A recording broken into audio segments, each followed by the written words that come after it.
Merci, encore merci à Château Vallon pour ce thème Passion bleue. Comme je le disais tout à l'heure, on a absolument besoin de faire partager au plus grand nombre le fait maritime, les enjeux liés à la mer, etc. Et je pense qu'un festival et que des artistes, etc., s'approprient ce sujet. C'est terriblement nécessaire pour nous. C'est pas uniquement... On est souvent rien qu'entre marins, donc on a besoin vraiment d'élargir parce que l'océan est notre bien commun. Alors, juste un mot en introduction pour vous expliquer, parce que c'est le thème de la journée qu'on a construite, effectivement. C'est une initiative que j'ai lancée il y a 2 ans avec d'autres acteurs, avec un objectif de faire reconnaître au niveau des Nations Unies l'océan comme un bien commun. Ça veut dire que, au lieu de n'être la chose de personne, l'océan est notre bien commun à tous au regard de tout ce qu'il apporte à l'humanité, et que du coup nous en sommes tous responsables à titre individuel et collectif. Donc dans l'après-midi, ça a été incarné par les acteurs qui étaient sur la table, qui étaient dans notre table ronde. Et j'ai souhaité, nous avons souhaité, avec Tiffaine et toute l'équipe de Château Vallon, Liberté, on a souhaité aussi avoir l'expression des marins. Moi, je suis une ancienne coureuse au large aussi. D'avoir été en mer, forcément, m'a terriblement sensibilisée depuis le départ. Et moi, j'ai arrêté la compétition il y a 20 ans, mais il y a des jeunes et des moins jeunes, hein, faut le dire, mais des toujours jeunes skippers qui prennent la mer aujourd'hui, qui sont de plus en plus mobilisés. Et c'est absolument formidable parce qu'à la fois, ces marins sont ambassadeurs, témoins, et de plus en plus acteurs. Et ça, on va découvrir dans le cadre de cette conférence, donc les skippers s'engagent, en quoi ils sont acteurs. Alors, ils sont acteurs pour la connaissance, la préservation, la sensibilisation, mais aussi sur les questions sociales, environnementales, parce que le développement durable, ça n'est pas que l'environnement. Il y a un sujet, un pilier sociétal aussi, qui est incarné par les uns et par les autres. Alors, je vais quand même les présenter, ceux qui sont dans la fenêtre, parce qu'ils sont, je lève la tête, hein, parce que vous êtes très très grands et au-dessus vous nous dominez. Donc il y a Alexia Barillet. Donc d'abord sur scène, on a Sébastien Destremo, mais qui a été présenté par Tiffaine, qui lui, il repique, hein, le Vendée Globe, il va bientôt repartir pour son second. Alexia Barillet, qui est une toute bleue de la flotte des 33 marins qui vont partir. Et Alexia qui part, j'ai un peu mon cœur sur son bateau et auprès d'elle, parce qu'elle part sur le bateau de mon 2e Vendée Globe, un bateau que j'ai fait construire en 98, donc c'est sans doute l'un des plus vieux bateaux de la flotte. Alexia, tu nous en parleras. Clément Giraud, alors on ne se connaît pas, Clément, hein, je ne sais pas si on s'est rencontrés, c'est encore un local de l'étape. Qui part aussi pour son premier Vendée Globe.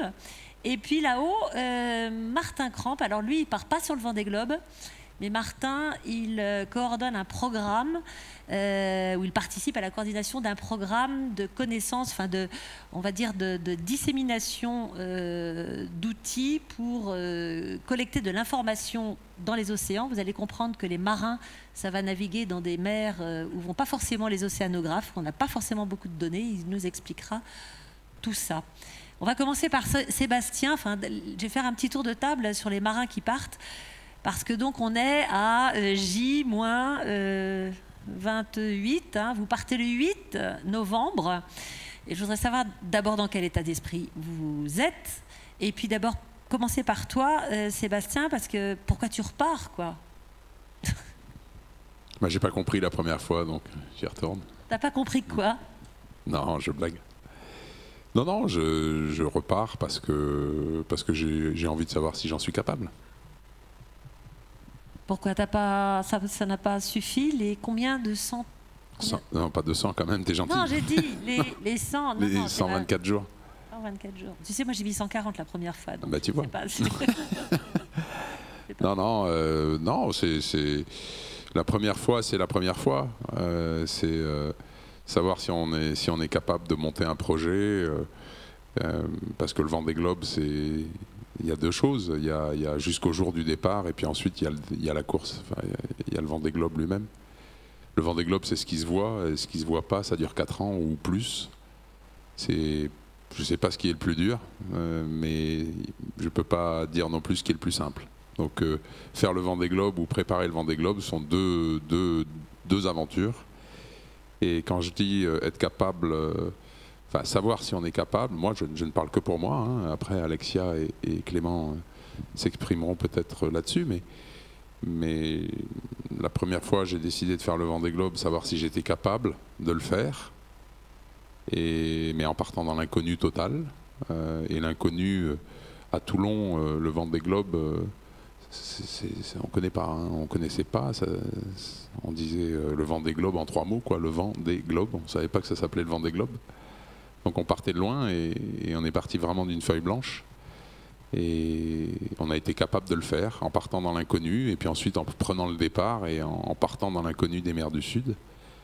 Et maintenant, répondre à la question, savoir si je suis capable d'être au départ dans 1 mois et ensuite être capable de faire le Vendée Globe à nouveau, quand on sait ce qui t'attend dans la préparation et dans l'aventure elle-même, c'est pas plus simple. Finalement, c'est mieux quand on ne sait pas. Je sais pas. Tu es comment dans ta verra. tête aujourd'hui? Tu es serein, ton bateau est prêt, ou alors tu es quand même un peu tendu? Non, le bateau n'est pas prêt. Si on était prêt à l'heure, ça se saurait, hein. On n'a jamais été prêt à l'heure, donc ça ne va pas changer. Mais le bateau est bien. Voilà, on a remis le mât hier soir à 10h. On était au Sable d'Olonne. On mettait le mât. On finissait de mettre le mât. Voilà, on est content de là où on est aujourd'hui. Maintenant, il nous reste encore une montagne de choses à faire, comme beaucoup. Et les jours sont comptés. Mais si tu veux, dans les conditions dans lesquelles on est parti la dernière fois, à la même date, on est donc le, je sais pas combien, le 10 octobre. Le 10 octobre, c'est exactement le jour où le bateau partait de Toulon, il y a 4 ans. Il partait de Toulon avec un mât qu'on avait juste mis dessus, parce qu'on avait cassé le mât 1 mois avant. Donc voilà, il faut rester serein, il faut continuer à avancer vers la prochaine étape qui est le 8 novembre à 13h02. Et puis c'est tout, on continue d'avancer pas à pas vers cette direction et le 8 novembre, on mettra ses bottes et on continuera à avancer pas à pas vers là où ça nous mène. Vers le Cap Finistère. Pour commencer. Merci Sébastien. Alexia, toi tu es comment dans ta tête? Tu pars sur un bateau, je crois que tu viens de changer ta quille. Exactement. Voilà, donc tu es prête, tu es comment, tu es sereine, tu es un peu tendue, Écoute, je dis qu'on n'est pas en avance, mais on n'est pas en retard. Et quand tu m'as raconté ta petite histoire sur ta participation au Vendée Globe, où tu partais, tu avais eu le bateau 1 mois avant ou presque 2 mois avant le départ du Vendée Globe, les temps ont bien changé. En effet, maintenant, ça, c'est plus possible. Mais au vu de ce qu'ont fait nos prédécesseurs, je crois que rien n'est impossible quand on parle de Vendée Globe. C'est pas un projet auquel on se réveille comme ça la veille du Vendée Globe, mais on se dit j'y vais. C'est quelque chose qu'on a ancré en soi et donc je me prépare depuis longtemps et le bateau va être prêt. On le met à l'eau lundi. Donc ce pingouin que tu connais très bien, qui s'appelle maintenant TSE Format et Planète, ça va être son 7e tour du monde. Il a fait 4 Vendée Globe, il connaît la route. Moi je suis super confiante. Parce que j'ai eu la chance de pouvoir beaucoup naviguer avec mon bateau, qui était ton bateau, et tu le connais bien, c'est un bateau fiable et qui ne fera pas de mauvaises blagues. En tout cas, il reste énormément de choses à accomplir avant le départ. Et avec l'équipe, on est hyper concentrés, les garçons. Mais comme dans d'autres projets, hein, c'est pas que notre projet qui est comme ça, mais on bosse le soir jusqu'à 10, 11 heures, minuit ou plus pour me donner toutes les chances de terminer le tour du monde sur un bateau fiabilisé. Et j'ai beaucoup de chance d'être au départ du Vendée Globe. Et ça fait combien de temps que tu te prépares déjà? 4 ans pratiquement? Oui, on a acheté le bateau en 2018. Mais j'y pense depuis l'âge de 12 ans à cette course. Ah oui?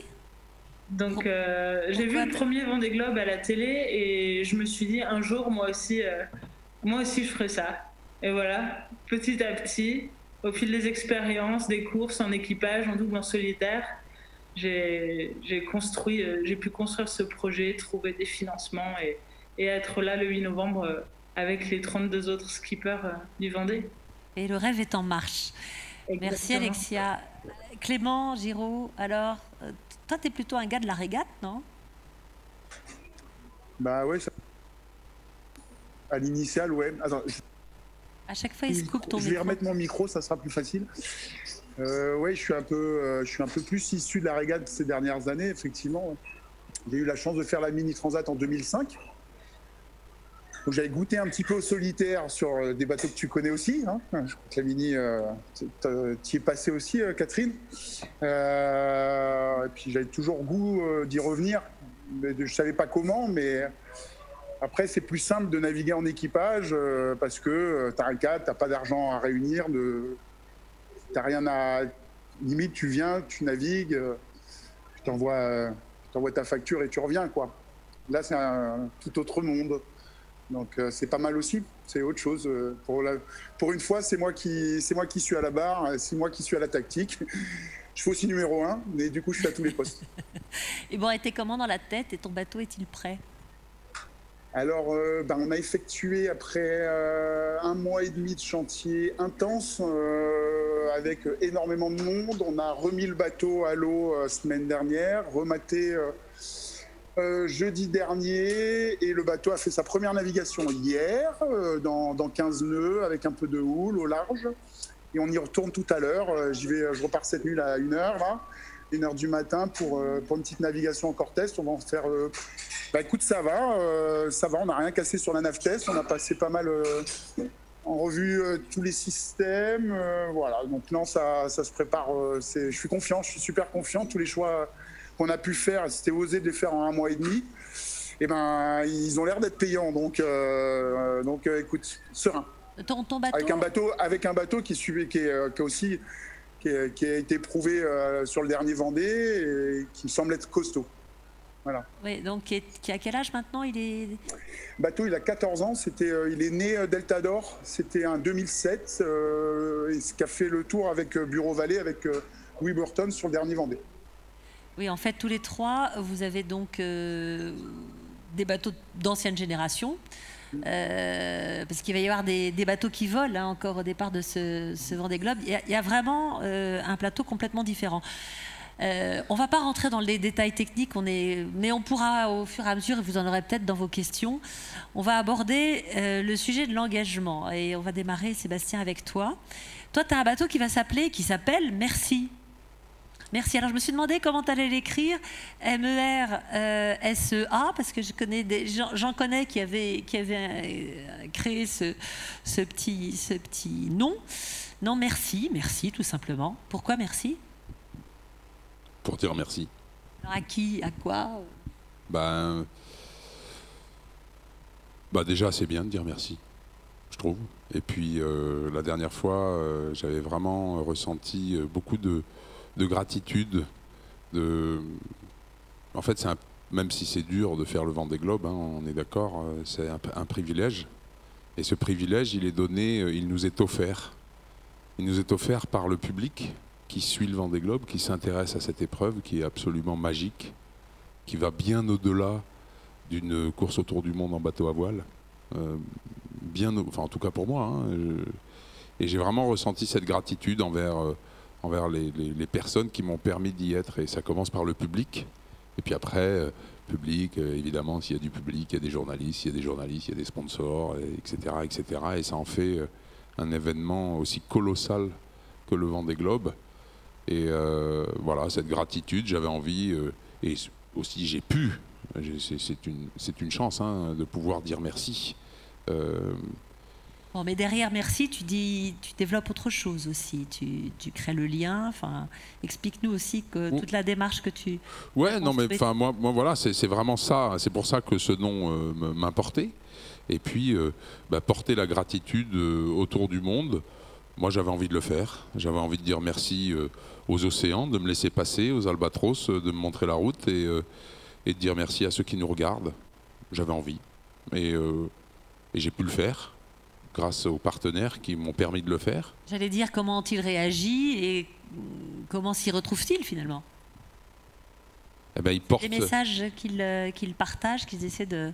Ben, tu sais, aujourd'hui, aujourd'hui, une entreprise, elle a plusieurs directions, mais elle peut prendre plusieurs directions, mais elles ont toute une priorité, je crois. C'est dire merci à leurs fournisseurs, dire merci à leurs clients existants, tu vois, et dire merci surtout à leurs collaborateurs.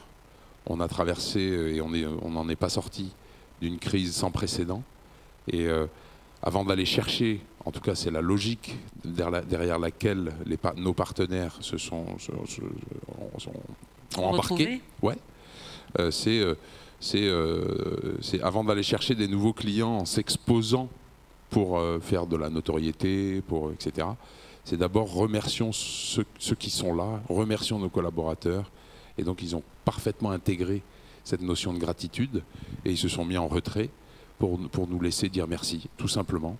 Et voilà, je trouve que le Vendée Globe est quelque chose de tellement immense dans l'esprit des gens qui regardent que voilà, c'était ça a le mérite, quoi. Ça a le mérite de dire, c'est comme ça que je le sens et ça a le mérite de dire merci, quoi. Ça a le mérite, pardon, de dire merci, tu vois. Voilà. Tu trouves qu'on ne dit pas finalement assez merci à terre? Cette gratitude, tu as envie de dire, ça serait bien qu'on sache un peu plus... Non. C'est pas ça ton message. Non, je donne de leçons à personne. Je fais ce que j'ai envie de faire. C'est ça, tu le fais à ton image. Voilà, je te dis, je l'ai ressenti, je l'ai dit, mes derniers mots du dernier Vendée Globe sur le podium, c'était de dire merci à la foule parce qu'ils étaient là. Et j'ai cette chance de pouvoir dire merci, de brandir le merci comme un étendard sur mon bateau. Et voilà, je peux le faire, donc je le fais. Je suis sûre que chacun se pose la question, finalement tu es vraiment dans l'empathie avec ceux qui te suivent, etc. Et pourtant tu pars sur une course en solitaire. C'est une question que plein de gens nous auraient posée.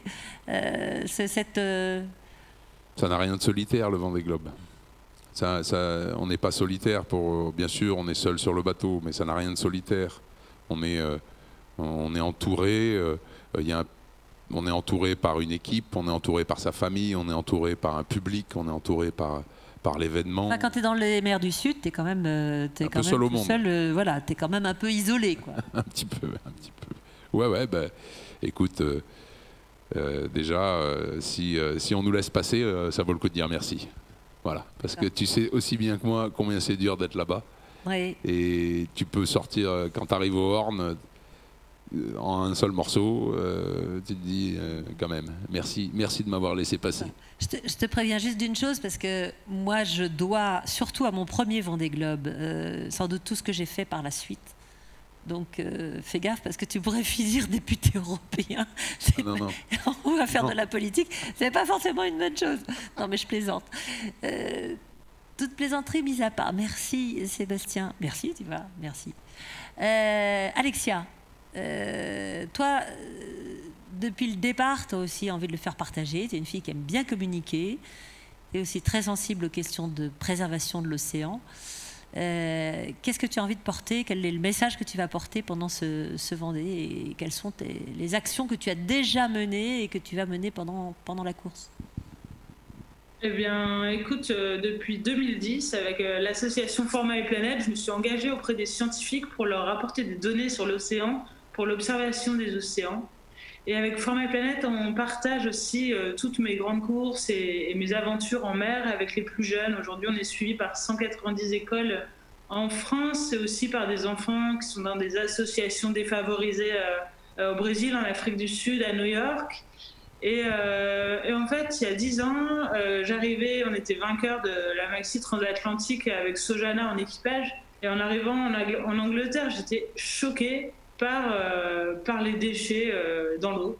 Et je me suis dit, là, il faut que je fasse quelque chose. Donc j'ai cherché des associations auxquelles auquel contribuer. Et puis finalement, j'ai vu qu'il n'y avait pas à l'époque encore trop de navigateurs qui, à part Tara, mais bon, c'est pas un bateau de course, qui contribuaient voilà, à la recherche. Donc j'ai décidé d'équiper mon bateau pour ma première tentative de tour du monde. C'était sur le bateau de Philippe Menet, donc un vieil IMOCA encore.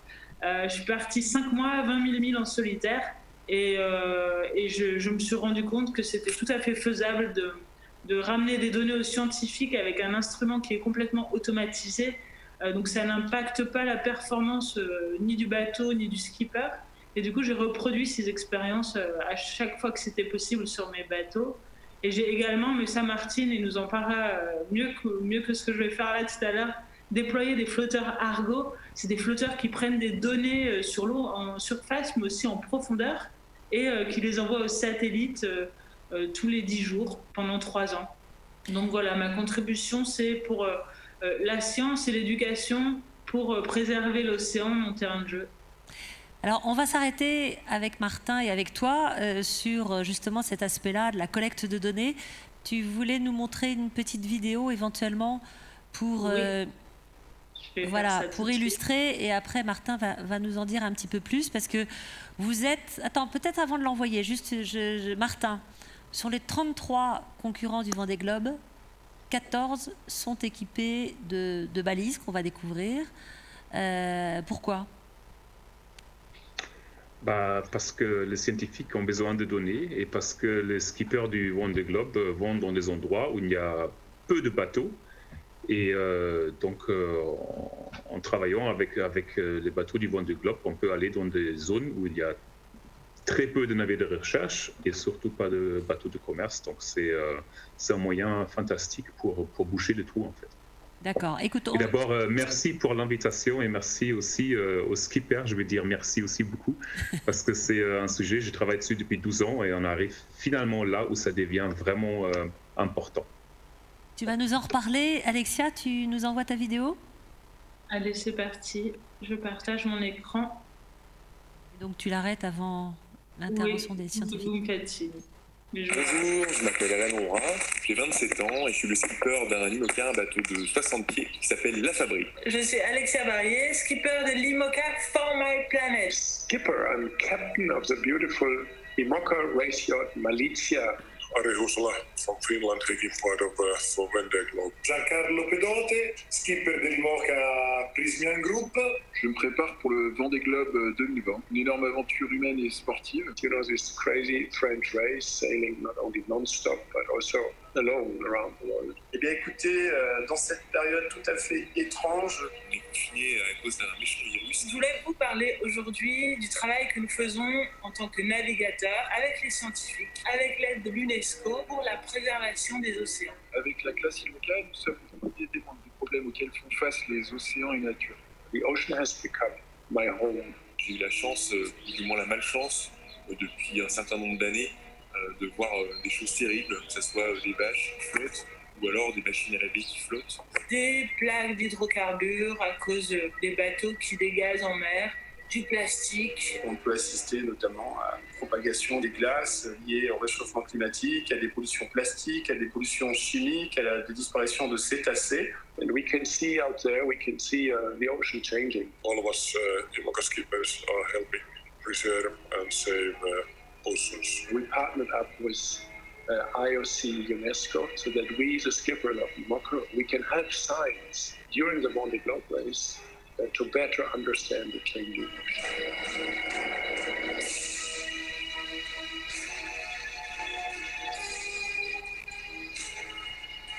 Je soutiens les programmes de l'UNESCO. Nous sommes des navires d'opportunité. J'embarque des systèmes de mesure qui permettent aux scientifiques d'avoir un maximum d'informations. My name is Albert Fisher and I'm director of the Global Ocean.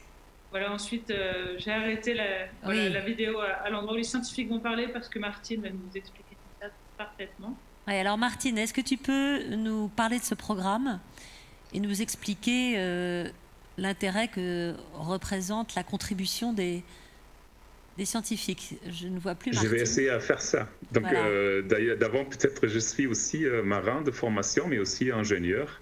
Et j'étais skipper sur un voilier de recherche un moment, et c'est ça qui m'a mis en lien avec le scientifique, en fait.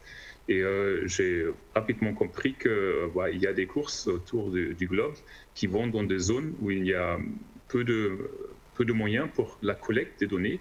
Et donc, ça fait 12 ans maintenant qu'à ce moment-là, pour des raisons familiales, j'ai quitté un peu la mer, je suis revenu à terre et j'ai développé le système que vous avez sur une partie de voilier maintenant du Vendée Globe. Et je vais peut-être partager mon écran ou vous montrer 2-3 choses pour illustrer l'ensemble un peu. Hop, attendez, comment je fais ça? Alors ça, je vais expliquer après. Donc déjà, comment est-ce qu'on peut... Vous voyez mon écran maintenant, c'est ça? Parfaitement. Ouais. Donc pour observer l'océan, on a plusieurs moyens pour faire ça.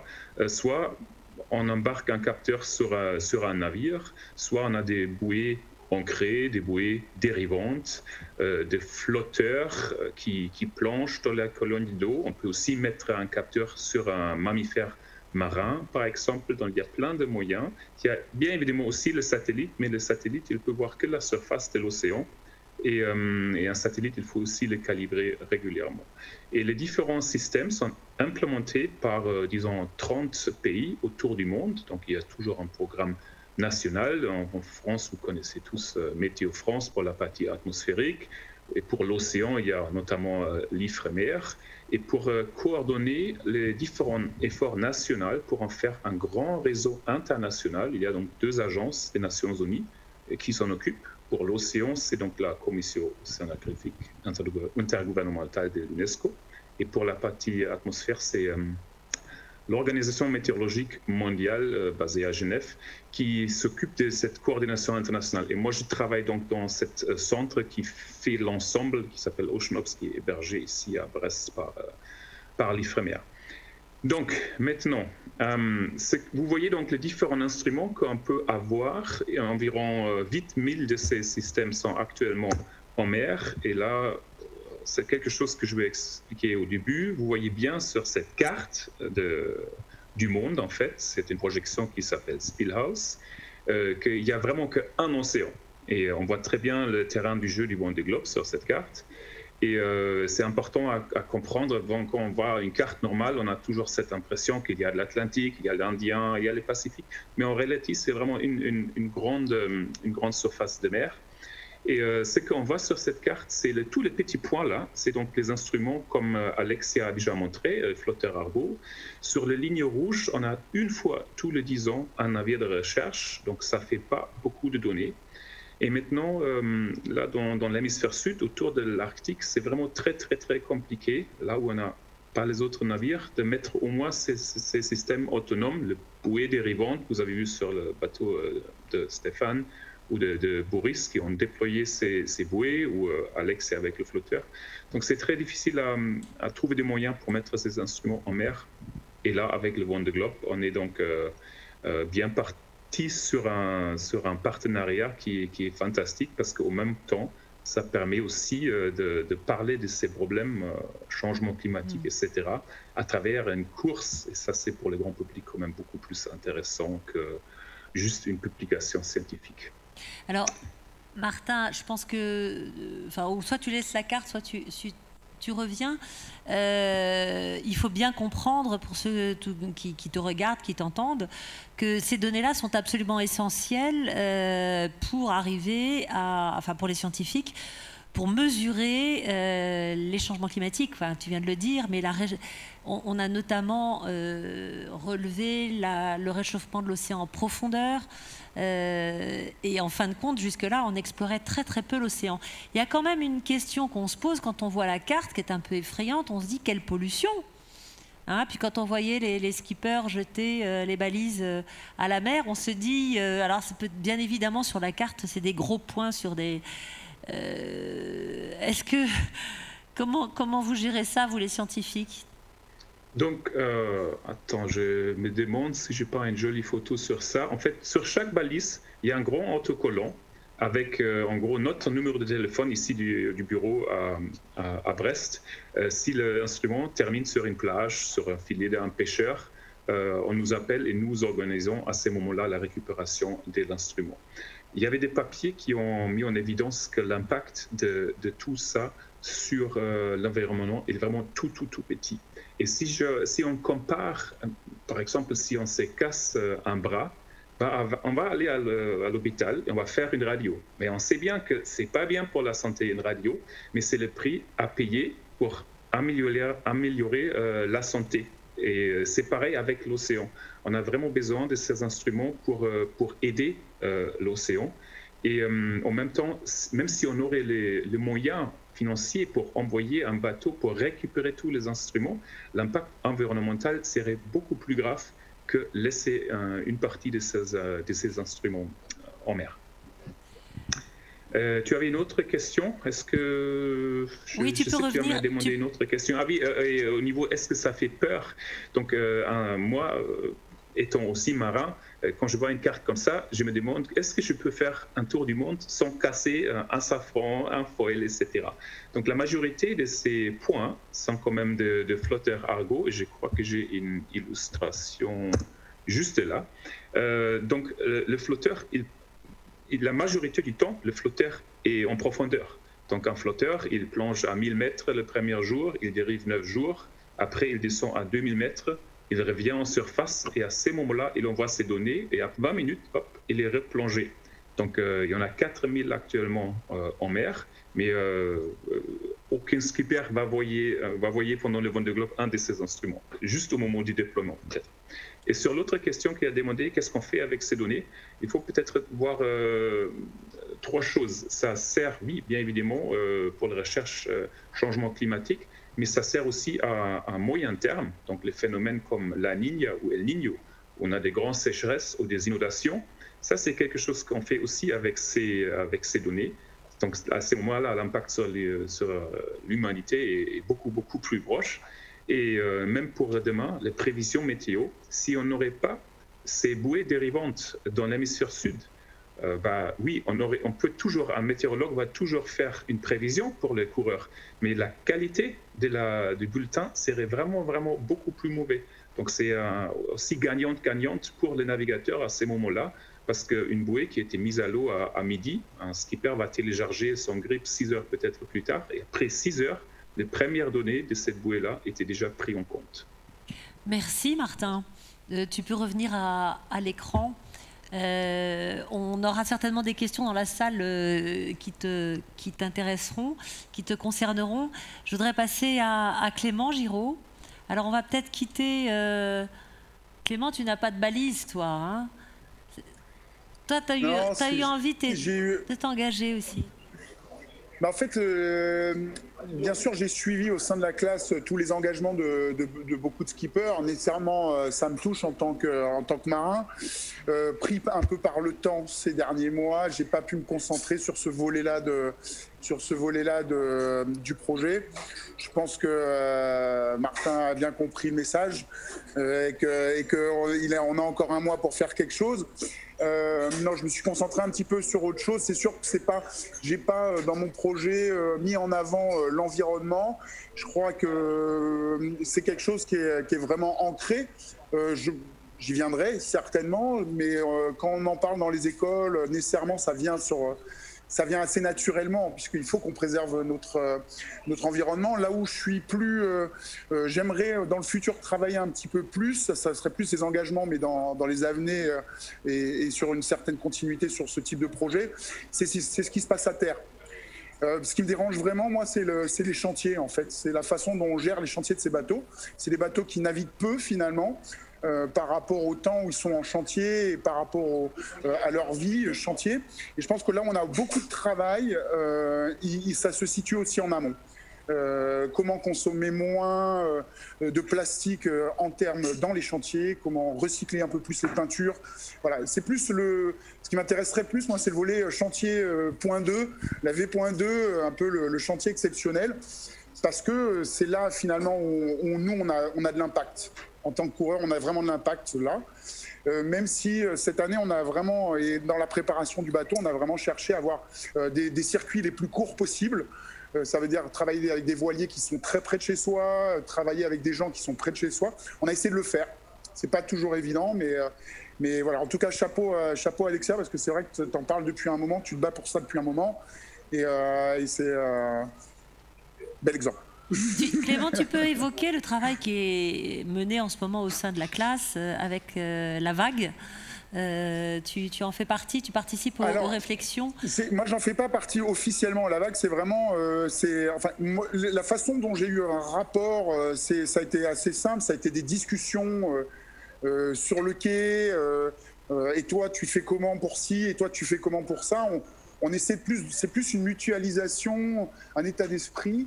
Et fort de certaines discussions, certaines choses ont été mises en œuvre derrière. J'ai appris assez récemment sur la base de Lorient. Et ça faisait partie d'une discussion comme ça sur laquelle il y a 6 mois ou 8 mois. Donc je me dis que c'est ça aussi. C'est en parler. Dès qu'on pense à un truc, le dire aux uns aux autres, parce que chacun dans son coin va avoir à un moment ou à un autre une petite pierre à porter à l'édifice. C'est pas la peine de vouloir tout révolutionner d'un coup, ça ne marchera pas. Par contre, chaque petite action et petite réflexion, c'est des trucs tout bêtes. On veut peindre un bateau, on va le bâcher. Pourquoi ces bâches, elles sont pas, je sais pas, c'est pas des bâches en maïs ou sur des matières qui vont pas être cramées après une utilisation juste pour poussière. Alors, ça mis à l'échelle de 20 bateaux ou 30 bateaux, et puis au cumulé de tous les bateaux qu'on refit ici à La Rochelle ou dans tous les ports de France, je pense que c'est vers ça qu'il faut que nous aussi, faut qu'on soit un petit peu moteur sur ces choses-là. Enfin, c'est mon ressenti en tout cas. C'est intéressant ce que tu racontes, parce que c'est vrai que les réflexions qui sont menées, moi-même quand j'ai arrêté la compétition, j'ai beaucoup travaillé sur ces sujets-là, sont souvent menées autour des bateaux, pas forcément des chantiers, mais c'est vrai qu'on va dire il y a tout l'environnement du bateau, et puis même la pratique elle-même, l'organisation des courses, les déplacements des équipes, etc. Enfin, il y a quand même pas mal de choses à voir. Alors, c'est vrai que l'IMOCA a fait des gros efforts. Je crois que c'est un peu à la demande de global, de toutes les équipes, pour mettre en place des courses qui sont un petit peu plus green. Alors, c'est sûr que c'est très dans le courant, mais en tout cas, ils se donnent du mal à ça. Ils nous ont fait remplir des formulaires, des fiches. Alors, c'est vrai que ça fait de la paperasse en plus. Mais à bien y regarder, ça part d'un bon sentiment, ça part d'une bonne volonté et pas que d'une façade. En défendant nécessairement tous les intérêts, parce qu'on est dans un monde économique, il faut défendre les intérêts économiques, les intérêts des skippers, les intérêts des sponsors, mais il faut aussi défendre, ça vient quand même dans une case à défendre, de faire attention, d'éduquer là-dessus. Et encore une fois, bravo à tous ceux qui le font, parce que c'est pas toujours évident de le faire, mais on va y arriver. Il faut qu'on soit moteur à plusieurs stades de notre métier, je pense, parce que comme toi, un jour on va peut-être arrêter la course. Il faut que ça continue. C'est les générations qui suivent, surtout les jeunes, quoi. Ouais. J'ai l'impression, Sébastien, que les générations qui arrivent sont un peu plus conscientes que les plus anciens. Tu as l'impression que les choses changent. Moi, l'impression que j'ai aussi, c'est que c'est difficile parce que les écuries, les équipes sont un peu chacune dans leur coin, et que la vraie difficulté, c'est d'arriver à avoir une démarche commune de tous les coureurs pour être vraiment efficace. Comment tu regardes ça, toi ? Je dirais que la vague, le mouvement de la vague répond un peu à ta question. Nous, ce qu'on a voulu faire avec Merci, c'est d'abord, au lieu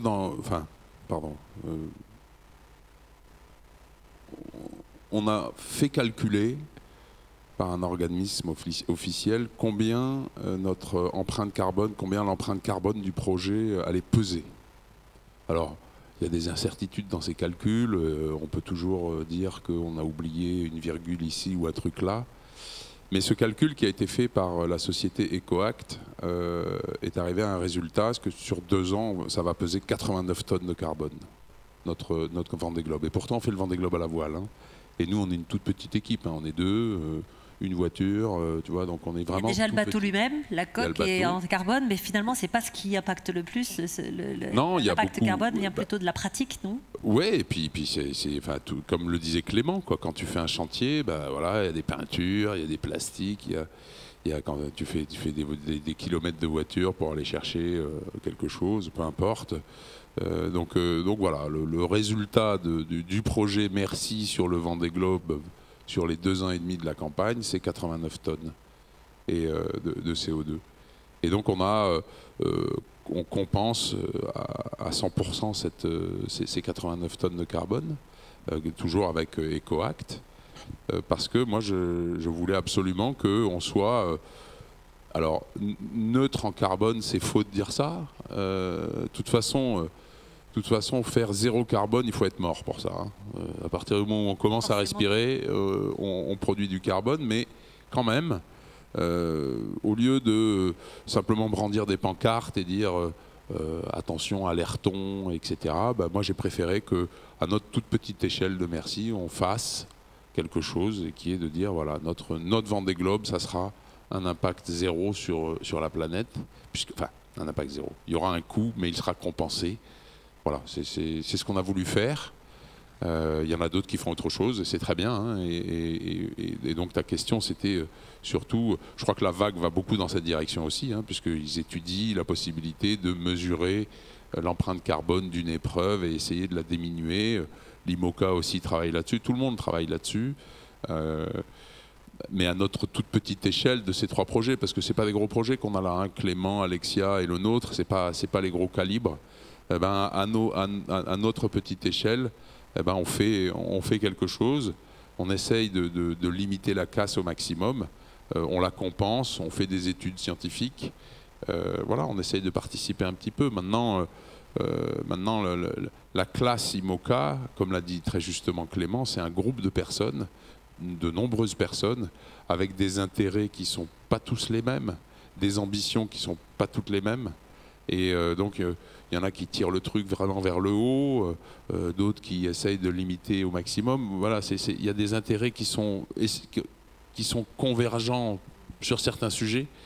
Mais on est très très loin aujourd'hui d'une classe IMOCA qui va nous dire bon ok les gars, tout ce qui n'est pas structurel sur un bateau, à partir de demain, il faudra que ce soit en matériaux biosourcés. On peut le faire. Aujourd'hui c'est en carbone. Une petite cuillère, elle va être en carbone sur les meilleurs projets d'IMOCA parce qu'on va gagner 2 grammes sur tu vois.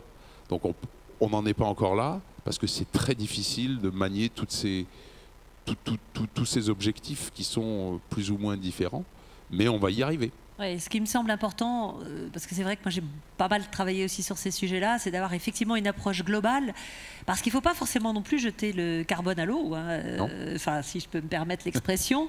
Je rappelle souvent que l'avion Solar Impulse de Bertrand Piccard n'aurait jamais fait son tour du monde solaire, en énergie solaire, s'il n'avait pas utilisé le carbone comme voilà.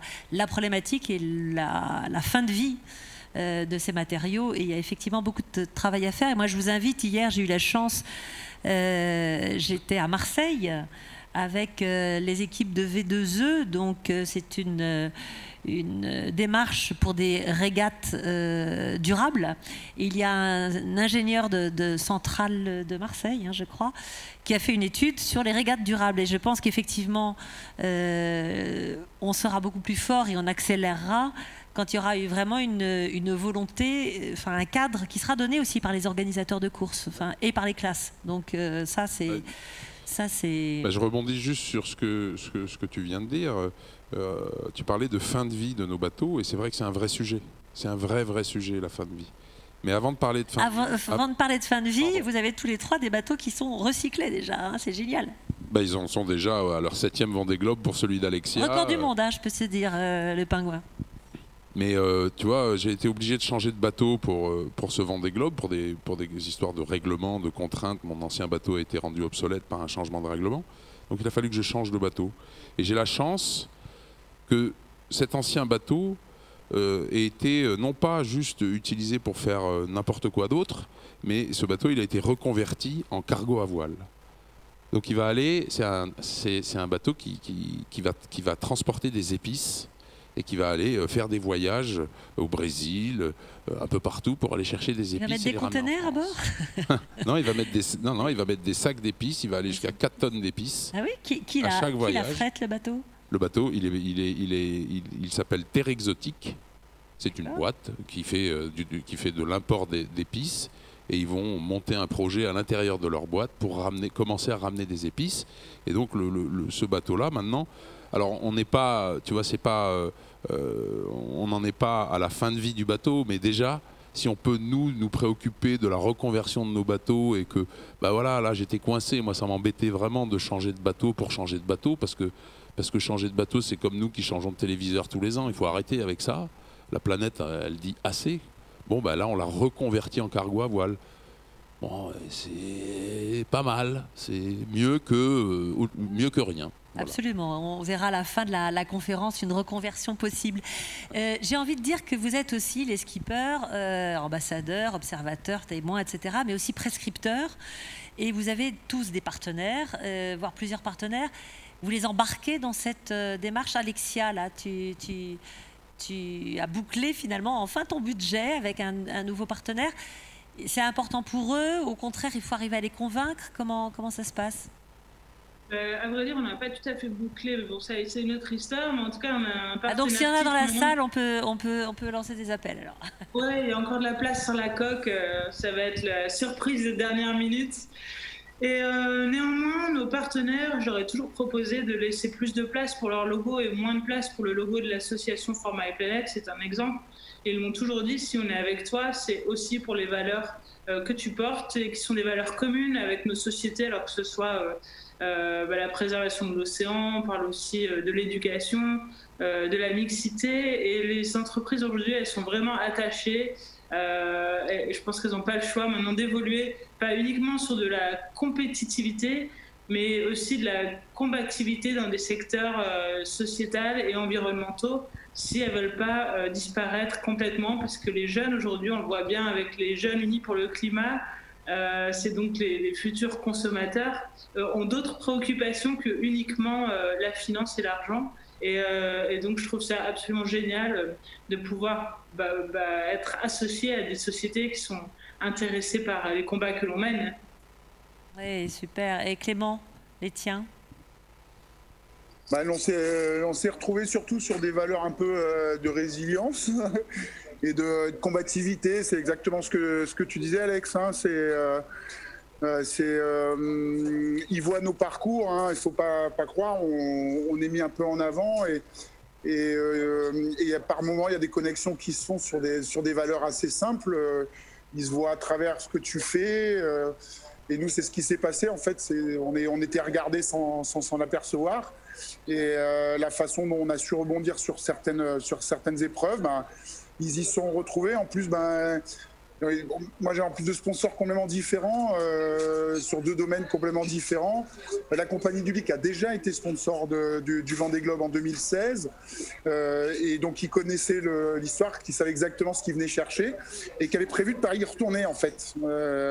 Et en fait on s'est recontacté, il m'a recontacté parce que c'est hors de question que je sois pas sur le prochain Vendée. Et c'était la même chose pour Gility. Et Gility, c'est encore un petit peu différent. C'est parce qu'ils ont 40 ans. Ils ont 40 ans. Je vais avoir 40 ans sur le Vendée Globe.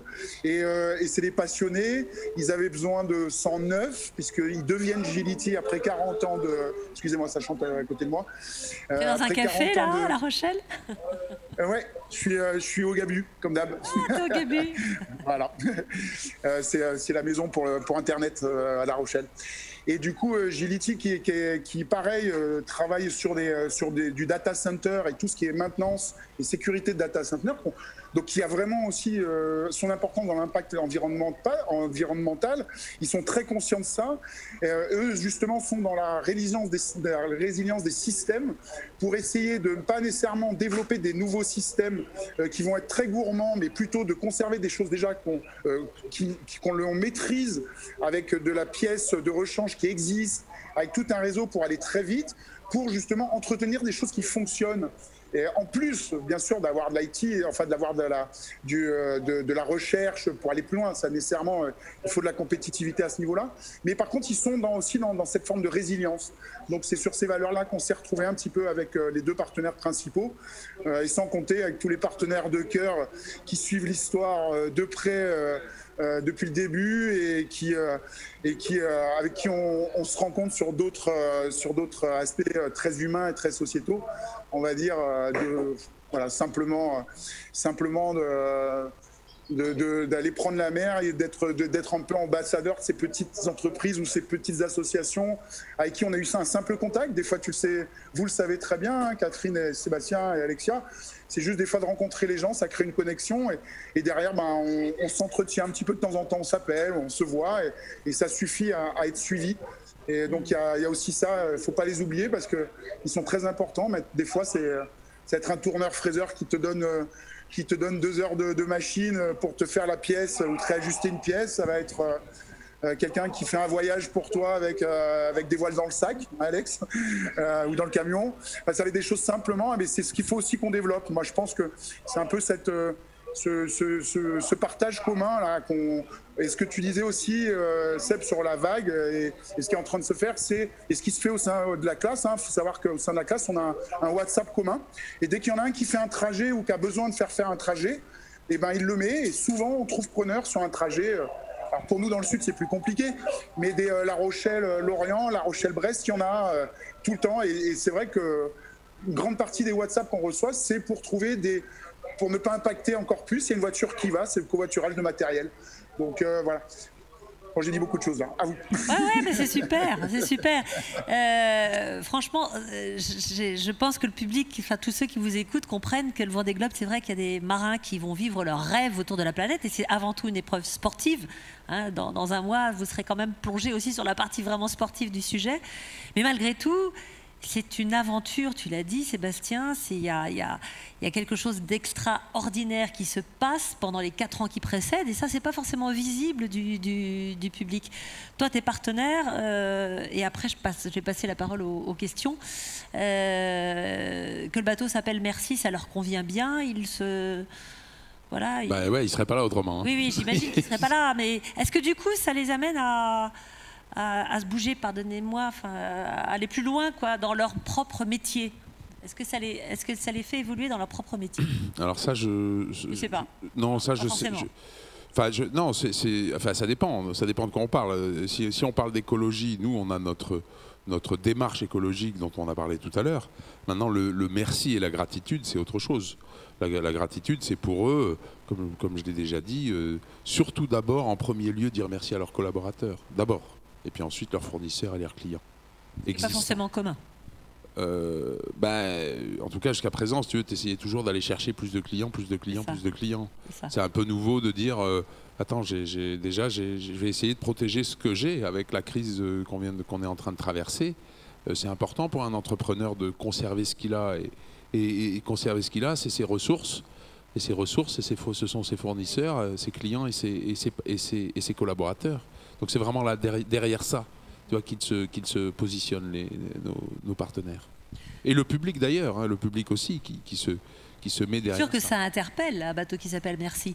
Alors est-ce que vous avez forcément des questions pour les uns, pour les autres, pour l'ingénieur qui regarde ça de sa hauteur là-haut, hein? Et je suis sûre, Martin, t'es pas un peu jaloux, toi si t'as navigué, là, t'as pas envie d'aller naviguer, ça te donne pas envie d'aller faire toi de la science sur ces bateaux-là? J'ai de temps en temps quand même l'occasion. Donc là, j'ai fait le défi Azimut sur Malicia. Ça, c'était très bien pour voir si tout fonctionne bien à bord du système qui est embarqué sur ce bateau. Donc, il y a des occasions. Et donc, moi, j'ai fait mon choix. Moi, je voulais passer plus de temps avec ma famille et être à la maison le soir. Et donc, il n'y a pas de regret sur mon côté. Mais il y a quelque chose que je voulais ajouter. On parlait des changements d'esprit ou de génération. Donc en 2015, on a signé un premier partenariat avec l'IMOCA et la commission océanographique de l'UNESCO. Et à l'époque, il y avait le Vendée Globe 2016, mais ce n'était pas encore vraiment mûr. Mais depuis, on sent vraiment que les skippers sont prêts à faire un peu plus. Et là, il faut voir que les 14 bateaux qui ont accepté à contribuer cette année-là, ils prennent un vrai handicap. Ils prennent un instrument qui pèse 20 kilos. Et ce n'est pas évident. Mais il y a Alexia dit qu'elle en a deux. Quelque chose. Alexia, elle nous a fait, ouais, j'en ai 2. Moi, j'en ai 2. De capteurs. Oui, c'est vrai. Et donc, dans un deuxième temps, nous imaginons qu'on va standardiser ça un peu. Comme ça, si tout le monde part avec le même instrument, c'est le même poids pour tout le monde et on n'a plus cet impact sur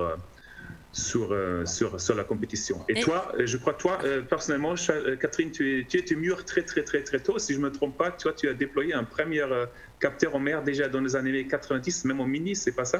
Oui, moi j'ai commencé avec la Mini Transat en 91, j'en ai déployé aussi sur la Transat Jacques Vabre en 99, la Route du Rhum, je crois pas, non, et le Vendée Globe.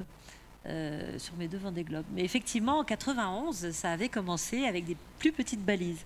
Et alors attends, parce que bon, c'est super scientifiquement, je comprends très bien qu'il y ait besoin de données et de nouvelles données, mais l'image de jeter quelque chose à la mer, ça nous gêne pas? Alors, écoute, Alexia. Ah, Alexia, on t'a perdu. Alexia, t'es plus là? Bon, est-ce que ça...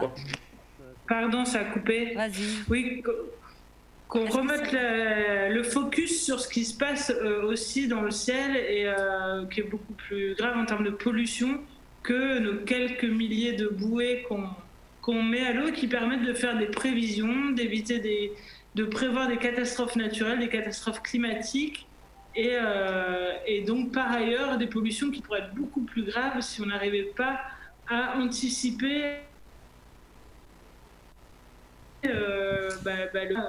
je sais pas ce que tu en penses, Martine. Moi, je peux juste répéter l'exemple que j'ai donné tout à l'heure avec le bras cassé et la radio qu'on va faire. Il y a un sacrifice à faire, c'est vrai, on jette quelque chose en mer, mais si je prends le programme Argo, si je compare ça avec les canettes, cette comparaison est faite assez souvent. Le programme Argo, c'est 176 000 années il faut attendre 176 000 années pour avoir le même impact du programme Argo qu'on a actuellement avec les canettes en mer. Donc il faut relativiser ça un peu, mais c'est vrai, il faut bien éduquer et expliquer pourquoi on fait ça et quel est vraiment l'impact. Et c'est vrai que les navires océanographiques eux-mêmes immergent des balises. C'est vrai que moi, quand je les ai jetés, je me suis fait la réflexion, bien évidemment. Mais c'est un peu comme une bouteille à la mer avec non seulement une bouteille utile. C'est-à-dire, j'ai eu cette impression, je me suis dit, tiens, je participe à la science. Voilà, les sciences participatives. Alors, je suis d'accord avec toi qu'il y a le geste. Mais tu sais, il y a quelques jours, j'ai fait un rêve. Je pensais à mon 2e Vendée Globe où, ayant dématé à 2 jours de l'arrivée, mon mât, mes voiles sont... J'ai tout passé, j'ai tout scié, j'ai tout balancé par-dessus bord. Et je me dis, tiens, ça c'est encore au fond de la mer. Et le nombre de bateaux qu'on a coulés, qui ont dématé, Vous imaginez que le premier Vendée Globe, on peut le raconter aujourd'hui quand même, Titouan Lamazou qui a gagné. Alors c'est pas très joyeux ce que je vais raconter. Ils sont partis à l'époque avec quasiment, ils avaient de quoi un 2e bateau en rechange. Et il avait embarqué des groupes électrogènes et des voiles en plus, neuves. Et pour alléger son bateau, après le Cap Horn, il a tout balancé par-dessus bord. À une époque, moi j'ai fumé, j'ai balancé des mégots à la mer. À une époque, j'ai balancé... C'était une époque. C'était une époque, c'était une époque. Mais aujourd'hui, on participe à la science. Non, mais participer à la science, il n'y a aucun doute sur la participation à la science et sur l'intérêt. Bien sûr qu'il faut... C'est le geste qui te... C'est le geste, l'image qu'on donne. L'image qu'on donne, elle est hyper importante sur le Vendée Globe, elle est hyper regardée. Et voilà, moi je pose la question, c'est tout, je lève le doigt en disant, ok, et l'image qu'on donne, est-ce qu'on est sûr qu'on va pouvoir expliquer, que tout le monde va comprendre que la science est plus importante que l'image qu'on donne? C'est tout ce que je dis. L'océan, c'est 70%, 71% de la planète, et on le connaît... Martine, on a exploré que 5% des fonds des océans, donc c'est vrai qu'à terre il y a tellement. Mais on est d'accord, je suis d'accord sur l'image, mais il faut l'expliquer. Il faut expliquer le geste. Il faut absolument vraiment beaucoup l'expliquer, ouais, c'est sûr. Bon, on va passer aux questions de la salle. Est-ce qu'il y a des questions? Oui, monsieur. Est-ce qu'il y en a d'autres tout de suite pour voir si j'en prends 2 à la fois? Non, pour l'instant, il n'y en a qu'une. Alors, j'ai une première question simple. Le Vendée Globe, on va de... Les Sables d'Olonne, les Sables d'Olonne. Oui, en fait, les bateaux vont d'est en ouest. Non. Ils vont d'ouest. Enfin, à quel niveau ça dépend. D'abord, ils plongent sud. Oui, ils plongent au sud. Après, et ensuite, ils vont d'ouest en est. Ils font le tour dans le sens des vents dominants, autour de l'Antarctique. Ils vont d'ouest en est. Oui. Ah, parce que je les voyais passer le cap de Cap Horn, pas le Cap Horn, le cap de Bonne-Espérance, hein, direction l'Australie. Donc ça, si on est bien vers l'ouest. Ils vont bien de l'ouest vers l'est. Pardon, oui, je refasse, je remets tout à zéro, je file de R à Z. Oui, bon, enfin, ma question c'était, il n'y a jamais eu de Vendée Globe dans l'autre sens? Il n'y a pas eu des Vendée Globe, mais il y a eu des records. Il y a pas de. Il y a eu un cours. Et quelle est la raison pourquoi on n'a pas choisi l'autre, le circuit inverse, on va dire? Alors, en sens inverse, il y a eu. C'est 100 mois. Il y a eu en sens inverse, il y a eu une course, enfin même qu'il y a eu plusieurs éditions britanniques. C'est les Britanniques qui ont. Il y a eu 4 éditions, me dit Madame. Je sais pas. Il y a eu 4 éditions de c'était la British Ocean Steel. Oui, mais c'était pas en solitaire. En revanche, il y a un record en solitaire. Et je peux vous dire que moi, à l'arrivée de mon premier Vendée Globe, c'est Jean-Luc Van Den Ede, dont j'avais loué le bateau, qui lui, aujourd'hui, détient, il a fait plusieurs fois le tour du monde, entre guillemets, à l'envers, qui m'a dit vraiment, tu devrais le faire... ça, c'est un truc pour toi d'aller le faire à l'envers. Oh, je dis jamais, j'aurais envie d'aller le faire entre guillemets à l'envers, parce que contre les vents dominants, c'est quand même pas facile. Je sais pas si ça brancherait l'un de vous de le faire, pourquoi pas? Demande aux jeunes. Toi, Sébastien, non? Ah non. Moi, j'y ai pensé, mais je vais déjà le faire à l'endroit, et après, je te dirai. Et ça, Clément? Non, pas plus que ça. Mais je me suis pas trop posé la question, en fait, je t'avouerai. Mais j'aime bien le prêt, hein, mais... Ouais, c'est ça. Faut aimer le prêt, quoi. Et je pense il faut vraiment avoir un bateau. Jean-Luc Van Den Ede, à chaque fois, a fait des bateaux pour ça, fabriqué, que ce soit le Gimous ou Adrien. Après, il avait un bateau qui est vraiment fait pour ça. Plus long. Alexia a navigué sur un bateau, le Hunette de Philippe dont elle parlait tout à l'heure, qui lui a fait et a détenu également le record du Tour du Monde à l'envers. Il l'avait fait en 2000 ou 2001, je sais plus. Il a fait des tentatives. Dans ces dates-là. Hein. Donc, ouais, pas tout de suite. Oui. Moi, je peux ajouter que ces fameux bateaux Adrien est en train de devenir un voilier de recherche actuellement. Donc, pour déployer justement des flotteurs Argo à grande échelle. Il a été récupéré? Ça y est? Oui. Il a été vendu? Adrien. Mais Adrien, il a été... Maud Fontenoy l'a vendu? Il est en train de... Et on le voit tous les jours, il est en cours. Oui, c'est en cours. On le voit tous les jours depuis 1 an et demi, ce beau bateau-là. À vendre. Ouais, qu'on a tous... Moi, j'ai rêvé de le racheter aussi, ce bateau, mais il était un peu cher. Mais c'est bien qu'il devienne un bateau de recherche. La suite du BT Challenge est devenue maintenant le Clipper Race un peu, avec les amateurs. Et là aussi, on parle beaucoup du Vendée Globe, mais il y a aussi les autres courses autour du monde. Et là aussi, il y a cette contribution maintenant, la Volvo l'a fait, et les Clipper donc aussi a déployé ces types d'instruments. Donc c'est quelque chose encore plus grand un peu que le Vendée Globe. C'est très bien à voir ça à grande échelle. La Volvo absolument The Ocean Race maintenant. Alors, vous aviez une autre question? C'était à propos des balises là.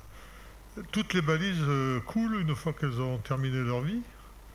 C'est-à-dire il n'y a pas la possibilité de récupérer des valises comme les bouteilles à la mer qui un jour échouent sur les côtes?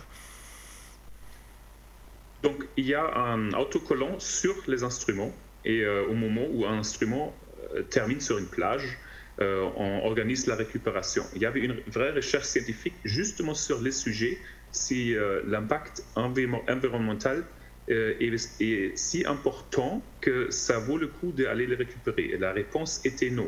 On récupère quelques-uns pour récupérer les capteurs, pour faire la recherche, pour voir comment a dérivé les capteurs. La majorité actuellement, effectivement, n'est pas récupérée, mais c'est justement quelque chose que nous souhaitons aussi développer avec la communauté voile plus large, avec la plaisance, parce que si nous imaginons à mettre un émetteur AIS sur ces instruments, qui commence à la fin du vie à envoyer son signal en disant que je suis fatigué, viens me chercher. Quasiment n'importe quel bateau, y compris les plaisanciers qui ont le moyen pour se dérouter un peu, pour aller à la pêche, on pourrait organiser ça de cette manière. Donc les pensées sont là et maintenant il faut les développer. Et Martine, en fin de vie, elle flotte les balises? Non, actuellement, quand il n'y a plus d'énergie, donc c'est un peu de Archimède, un système Argo, il y a une petite pompe, il faut pomper un peu de l'eau à l'intérieur ou à l'extérieur de l'instrument pour changer la flottabilité. Et à un moment, elle est en profondeur et n'a plus la force pour sortir, pour changer l'huile. Et par contre, on connaît l'état de la batterie, donc on pourrait estimer quelques cycles avant la fin de vie qu'on lui dise non, maintenant tu restes en surface, tu attends. Et pour l'instant, ce qui est en mer coule alors, au fond, c'est ça? Hein, c'est ça, Martin? Argo, oui. Argo, oui. D'accord. Il y a des questions. Alors, il y avait monsieur derrière déjà, ou mesdames devant. On commence. Je vais en prendre déjà peut-être 2 tout de suite. Il faut vous dire qu'à chaque fois, on désinfecte le micro, hein, c'est ça? Donc, pas facile. On change de bonnette. Bonjour, j'aimerais savoir si on peut suivre les études qui concernent le traitement des données par rapport aux balises qui sont jetées en mer. Et j'aimerais savoir dans quelles zones elles sont jetées. Dans les mers du Sud? Oui. Ouais, il va répondre. D'accord. Et vous faites de la recherche? C'est par rapport à l'Antarctique, ce qui m'intéresse, et surtout par rapport au taux de carbone, savoir si on peut suivre tout ça. Oui, quelles sont les mesures aussi qui sont faites? Les mesures qui sont... D'accord. Voilà, Martin, c'est une question pour toi. Et madame? Vous aviez une autre question, mademoiselle? Non, je vous remercie. Je vais prendre aussi une question à côté. Moi, j'avais juste une curiosité, en fait, c'est est-ce que la dispersion de toutes ces balises qui émettent quand même des ondes n'ont pas un impact sur les mammifères marins ou sur justement les routes, puisqu'on observe quand même qu'il y a des problèmes au niveau des mammifères marins, il y a des questions qui se passent, qu'on a par rapport à leur route, par rapport à leur... quand ils viennent s'échouer. En fait, j'en sais rien, c'est vraiment une question. D'accord. Est-ce que toutes ces balises n'ont pas un impact sur cette faune? Merci pour vos 2 questions. Martin, tu réponds aux 2 questions? Donc, pour la pédagogie, c'est un outil fantastique pour monter des programmes éducatifs. Vous voyez là, Alexia, ici à Brest, il y a quelques jours, elle a fait adopter son flotteur qu'elle va amener. Et la classe va suivre l'instrument. Ils vont faire du géographie, du physique, climat, plein de choses autour de cet instrument. Et plusieurs skippers ont monté tout un programme éducatif. Donc, avec cet instrument, il y a aussi le scientifique qui a développé un programme qui s'appelle Adopt a Float. C'est justement ce qu'Alexia a fait avec cette classe cette semaine à Brest. Donc il y a plein de moyens, les données sont publiques, il y a plein de classes autour du monde qui l'utilisent pour ce type d'opération. Et l'autre question, donc aucun impact à craindre actuellement sur le mammifère marin. Donc il n'y a pas un hydrophone ou quelque chose qui fait l'acoustique à bord de ces navires, ça c'est à bord de ces instruments. Là, on peut exclure l'impact. Elles dérivent, on est bien d'accord, c'est des balises dérivantes. C'est ça. D'accord. Il y avait une question de monsieur, et puis madame aussi. C'était concernant les conditions de navigation. Donc maintenant qu'on a un peu de recul sur ce genre de compétition, est-ce que les conditions de navigation sont plus faciles aujourd'hui ou plus difficiles avec les problématiques de réchauffement climatique, de changement global?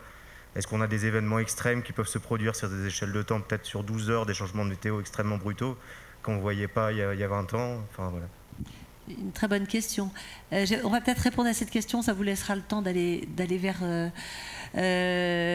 alors je vais vous laisser répondre. Moi je pourrais évoquer que juste avant de vous laisser répondre, que le Vendée Globe 96-97 a été le plus violent de tous les Vendée Globes. Il y a eu 4 retournements cette année-là et personnellement, moi j'ai pas retrouvé les mêmes conditions 4 ans plus tard. Mais malgré tout, les changements climatiques depuis ont bien évolué.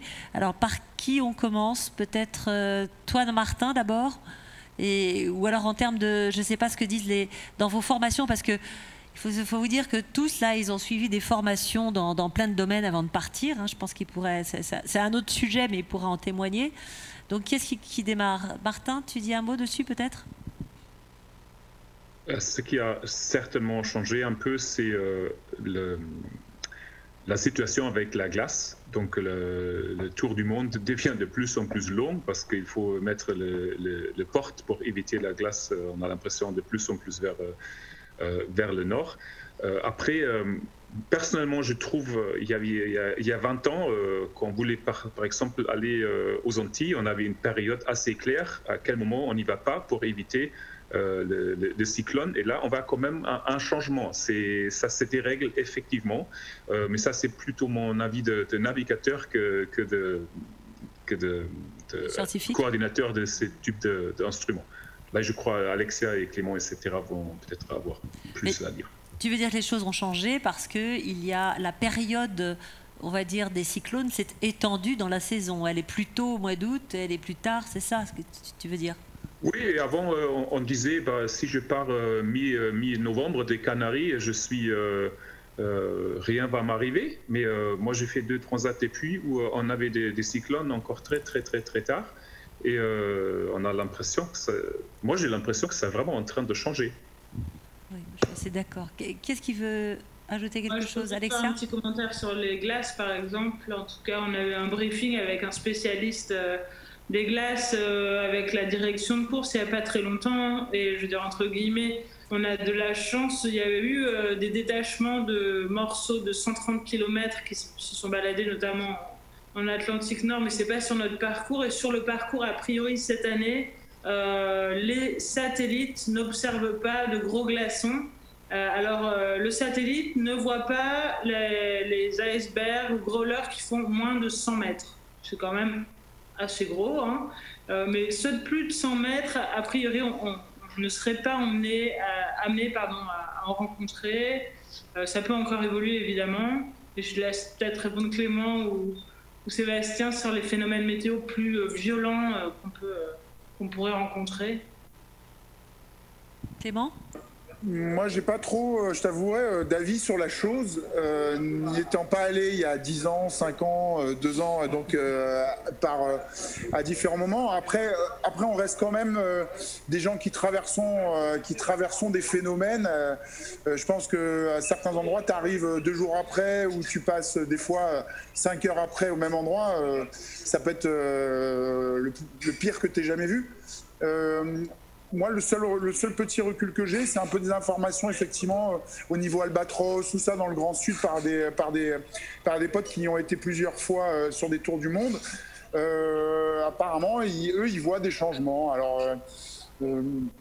après, il y a aussi le changement grâce à d'autres choses sur la qualité de la météo qu'on rencontre.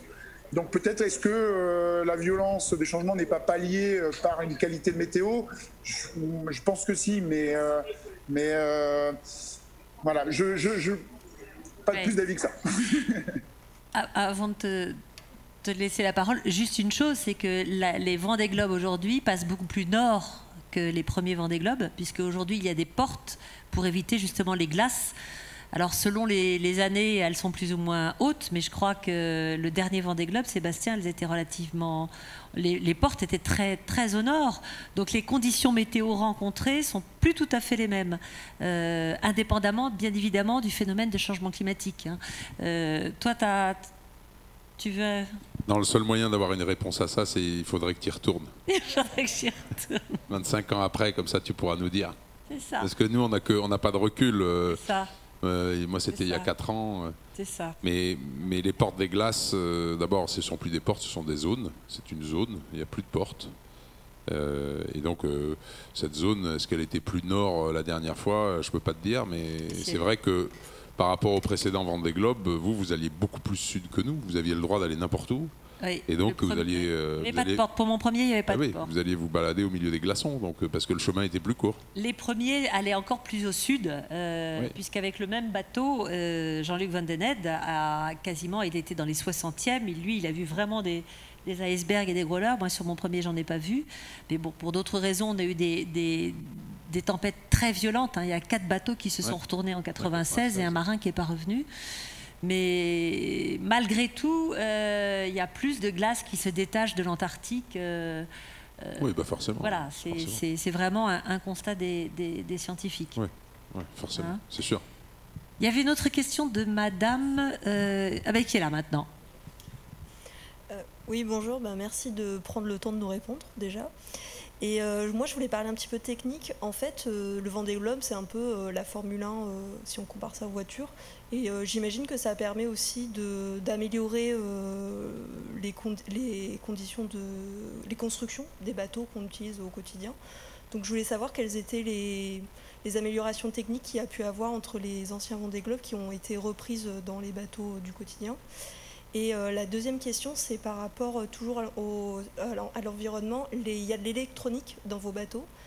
Qu'est-ce que chacun vous utilisez comme pour alimenter cette électronique, puisque avant c'était plutôt des groupes électrogènes avec de l'essence, on va dire. Et est-ce que maintenant, il y a, avec tout ce qui est panneaux solaires ou éoliennes ou autre chose? Donc, alors, merci d'aborder ces deux sujets parce que ça, on n'a pas du tout parlé d'énergie embarquée. Qu'est-ce qui veut répondre? Sébastien? Tu commences ou Clément? Clément, je veux bien sur la partie un petit peu. Alors, il y a plusieurs choses. Nécessairement, il y a des choses qui sont testées parce qu'on a la chance que ça. Bon, même si nous on est des petites équipes, on a la chance de pouvoir tester des choses. On peut essayer. Et donc, par exemple, il y a des systèmes de constrictors. Alors, les systèmes de blocage qui se faisaient mécaniquement avant comme un taquet classique. Aujourd'hui, c'est juste un petit carré d'aluminium avec une gaine en bout et dedans rentre un autre bout. Donc, en fait, c'est comme si on faisait bout sur bout. Et ça tient des tonnes. Alors, c'est des trucs, c'est plus léger, c'est plus facile, moins d'impacts environnementaux, pas de pièces de rechange ou quasiment besoin de pièces de rechange. Donc, il y a des petites choses comme ça. Et une des grosses améliorations et la question qui est double et finalement il y a une bonne réponse. Il y a quelque chose qui est formidable actuellement sur nos bateaux, c'est les hydrogénérateurs. Alors c'est vraiment un truc exceptionnel, c'est comme une hélice de bateau inversée, sauf que au lieu que ça soit un moteur qui fasse une propulsion sur cette hélice, c'est le fait que le bateau avance qui fait tourner l'hélice, comme sur les vélos, les bobines sur les vélos, et qui, elle, produit de l'énergie. Et elle est d'un rendement, elles sont d'un rendement exceptionnel, sachant que nos bateaux avancent assez vite.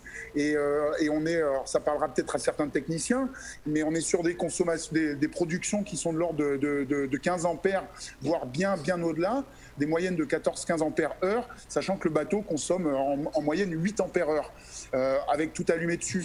Donc on arrive vraiment à étaler, voire même on crée vraiment l'énergie à tel point qu'à un moment, on peut relever les hydrogénérateurs parce que ça fait quand même une traînée.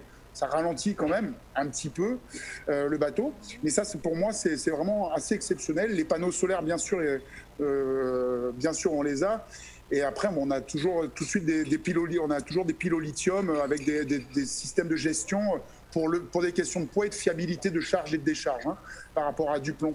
Après, ce qui est sur le moteur propulsion, nous, on a une règle dans la classe et c'est pas encore assez bien réglementé et la justesse n'est pas encore assez bien faite. C'est-à-dire que on doit avoir une capacité de traction. Le bateau doit pouvoir tracter une certaine force pendant 5 heures. C'est-à-dire que pour le tester, ils font tourner le moteur pendant 5 heures. Donc, il y a eu des tests faits. Il y en a qui ont fait le dernier Vendée Globe avec des moteurs électriques, mais qui sont quand même avec des batteries. Donc le moteur n'est pas... il y a une analyse de cycle de vie. Un moteur thermique produit à 10 000 exemplaires et qui va consommer, si tu te débrouilles bien parce que tu as des hydros, tu vas peut-être faire le tour avec 50 litres de gasoil, 50 litres pour 90 jours ou 100 jours, 30 litres ou 70 litres de gasoil avec un moteur qui a été produit en fonte d'alu, qui a été produit à dizaines de milliers d'exemplaires.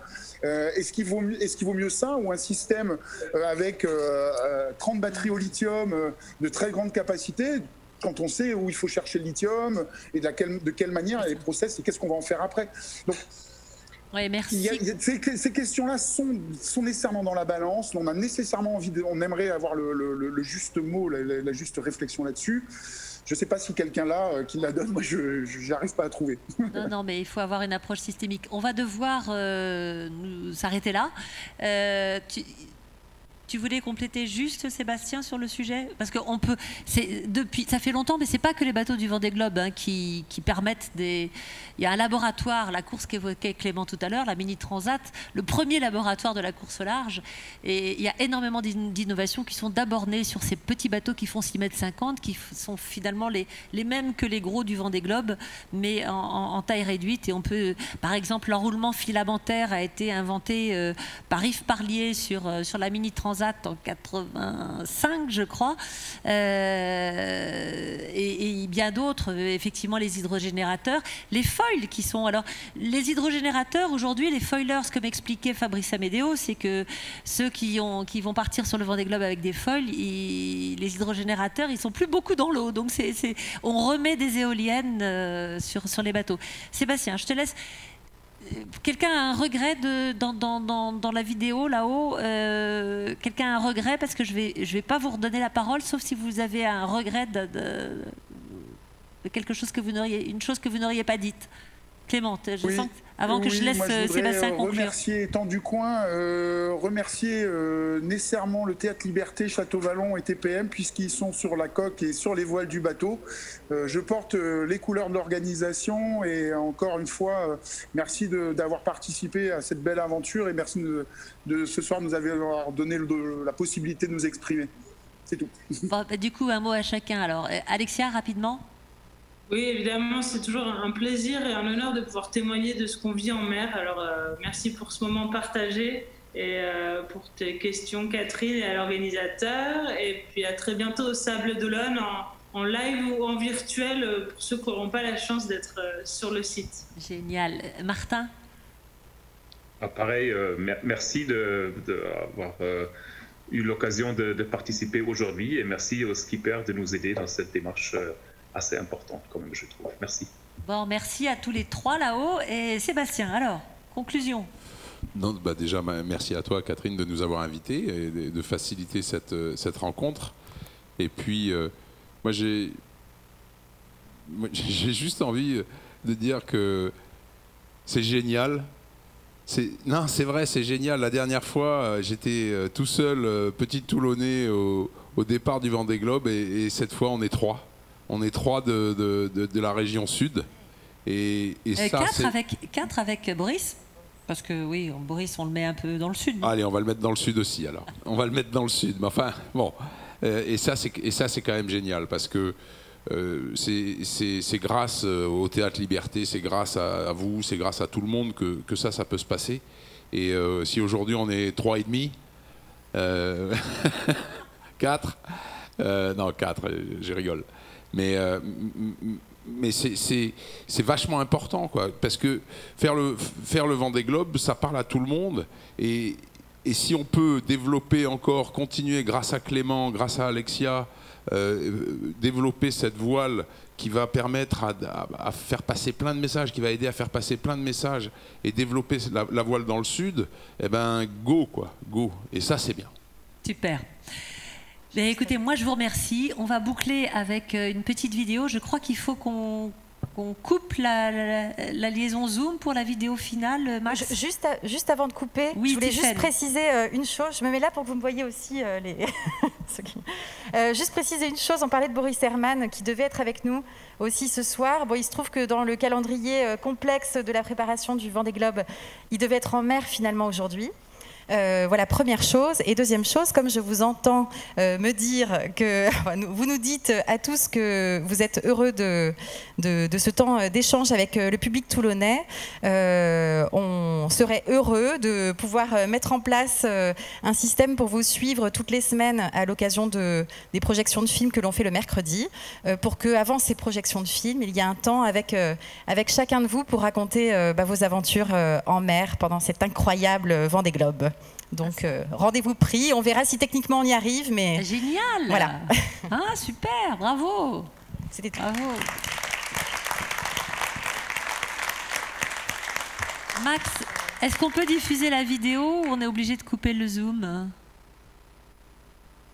Il n'y a plus personne à la technique? Il a disparu, Max?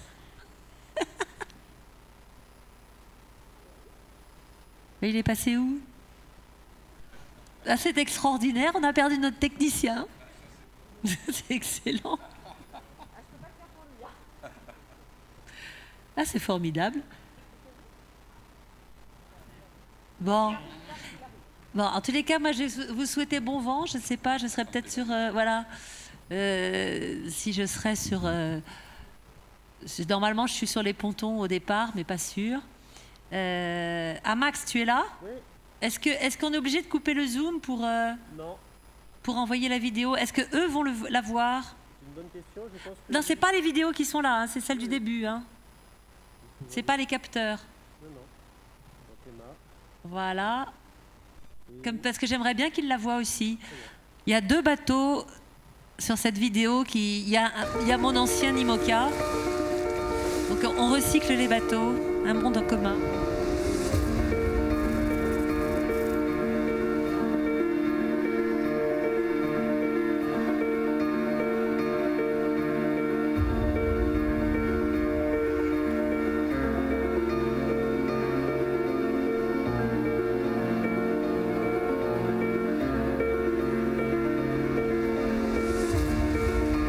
Bateau rouge à gauche, c'est le bateau de mon premier Vendée Globe, et l'autre c'est le Penduxis d'Éric Tabarly qui est barré par Marie, sa fille. Et là c'est Théo Sanson.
Voilà, bon vent les amis.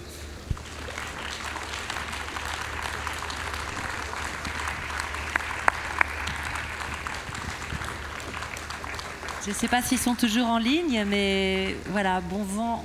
Ouais, voilà à quoi peut servir un ancien bateau du Vendée Globe. Bon, on vous embrasse, on vous souhaite bon vent. Je ne sais pas si vous êtes toujours là. Ben voilà.